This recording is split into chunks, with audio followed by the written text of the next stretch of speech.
உந்தன் முகம் ஒட்டி கொண்டது, சுக சொப்பனங்கள் என்னை வந்து சுற்றி கொண்டது.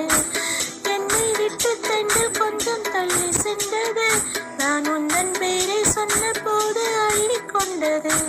அன்பே நான் என்னாலும் உன்னை நினைத்து, முள் மீது பூவான் என் தேகம் இழைத்து, வில்லோடு அம்பாக என்னை இணைத்து, சொல்லாத சந்தோஷ யுத்தம் நடந்து